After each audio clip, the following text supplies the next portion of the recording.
Alam kong marami kang anggulo sa pagiging pabayang MC ko noon. Pero imbis na doon ka tumuon, maniwala ka sa aking class, yung kaharap mo na islako ng problemahin mo ngayon.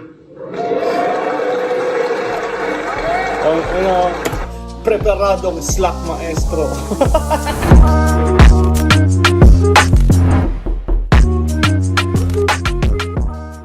Yo, ako si Zaki at ito ang bagong episode na naman ng Zaki Reacts. Ito yung round 1 din ng Isa Buhay Slack 1 versus Class G. Alam ko nanalo si Slack 1 dito dahil alam ko magsisemis na si Slack 1 ngayon versus Vitroom. So gusto kong balikan tong first round nila ni Class G. At tignan natin kung anong alam mo yun, ano nangyari. Kasi ako, kahit kung ako nung una medyo in-expect ko na lamang si Class G. Pero yun nga, may kasabihan nga sa battle rap na expect the unexpected talaga, lahat pwede mangyari. Parang nga rin siyang MMA Lahat pwedeng mangyari talaga, pwedeng ma-upset yung pinaka-favorites, pinaka-malulupit. So, yun. Slack 1 versus Class G. Let's go. Nanalo na ko ito si Slack 1, piliin niyo mauna si Class G. Para sa Isa Buhay 2024, yung laban na to. Ito ang hurado natin. Tig 2 minuto dapat, pakinggan natin. Unang banat, Class G. Yo! Yo! Nung laban nila ni Plaridel, merong luto na nabisto. Pati tuloy yung J-Black versus Mott, nagkaroon ng kritisismo. Oo, nauso na ang baliktaran at ang pasimuno tumpabibo. Kaya sinigurado ko na sa mga sulat ko na malabong magkavito. Speaking of yung Plaridel versus Slack 1, isa ako sa mga judge nun Ahon 13, close room battle. Binoto ko si Slack dahil first 2 rounds kumbaga basag talaga si Plaridel para sa akin anong live. Basag talaga si Plaridel kasi parang hindi siya kumbaga parang siyang na-clown. Ganun siya sa paningin ko nung live. Tas kumbaga kahit anong sabihin ni Plaridel parang di na umuubra. Parang natatawa na kami sa lahat ng sinasabi ni Slack. Tapos nung third round, di ba wala nga third round si Slack. Tapos yun yung kiniklaim na bakit panalo pa rin si Slack. Kasi parang pinili ko per round. Per round ko siya ginudge. Wala siyang third, yung first 2 kanya. Pero na-realize ko na mali pala yun. Dapat yung isang buo. Tsaka nung paglabas na sa video, dun na lumitaw na, tangina, lakas pala ng mga punchlines din ni Plaridel nun. Talagang nung live kasi parang ginagago siya ni Slack ng alam mo yun. So pwedeng matabunan yung bars, pwedeng maging convincing talaga yung mga mas magaling mag-perform Minsan pag nag-bars ka tapos hindi ramdam, minsan hindi niya mako-convince yung crowd, hindi niya ganun. So yun, haba lang sinabi ko. Kasi delikado dyan sa muntik ng manalo kahit walang round 3 pag nagkataon. Sumasagot na nga yan sa old gut scheme. O kay GL na naghahamon. Kung usapang skill, maraming wala sa'yo gaya nung sa round 3 siya'y nambabaon. Patunay yung laban yun ni Plaridel, makikita naman na wala ka nun. Kasi nga wala kang round 3 nun. Wala ka nun Kaya kung tingin mo, kinuha ka sa pangil kasi isa ka na sa mga epektibo, pilingero. Puro ka lang kakulitan, yun lang yung taglay mo na estilo. Kaya nga kay Tukel lang yan tinapat. Dun lang nababagay ang skill mo. O panlaban lang sa mga dumi sa pangil, kaya kinuha tong sipilyo. Panglaban sa mga dumi lang sa pangil, kaya nilaban tong sipilyo. Kasi puro pang kanto yung pantira. Mga jokes pang iskinita laman ng kanyang rap. Sponsored tayo ng Crown Manila, pero ba't yung nasa ulo mo ay tila, puro pang tambay kap? Mahiya ka naman. Yung ibang tao dyan, para lang makabili ng ticket, mga nagtrabaho yan. Tanong ko lang, deserve ba nito ang tumungtong dito sa gitna kung yung naririnig nyo sa kanya, puro pang kanto lang? Kaya lang naman yan naging most improved MC. Kasi yung ilan niya nakagrupo, tinutugunan na. Paano hindi magiging smooth sa pandinig, may lip na binubulungan siya? Nag-aambagan para lang mabuo karakter na kinakatawan niya. Oo, dalawa silang nagtutulungan kaya may nakakatuwang siya, tanginang yan. Nakakatuwang siya. Dalawa sila nagtutulungan kaya may nakakatuwang siya. Kaya anong hastar na nakaaganin? Baka mirana sa kada laban. Kasi pag di mo na kayang makipagsabayan, may lit kang inaasahan. Pag di mo na kaya makipagsabayan, may lip kang inaasahan.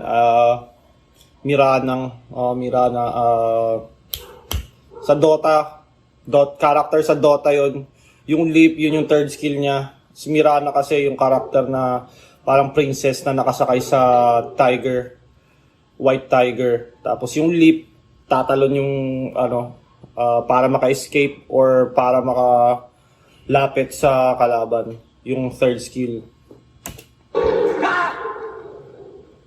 At totoo pala yung sinabi ni Sinay na may pagka-swatter tong Slack. Kasi nanggugulo pag rounds na ng kalaban. Yun yung napili niyang strat. Sumasagot kahit di niya pa oras, napakagaling mang distract. Kaso pagdating sa class, bawal ang pasaway, tsak makakatikim yung squat.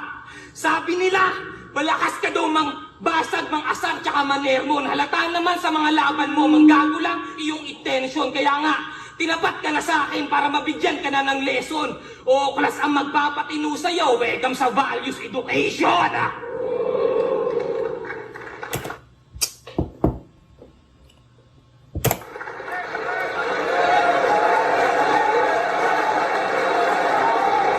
Okay, malakas yung round 1 ni Class G.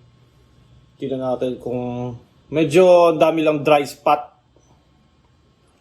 Minsan kasi dito sa, ewan ko kung crowd ang problema or yung MC. Feeling ko hindi rin ganun ka-perfect yung round ni Class G, no?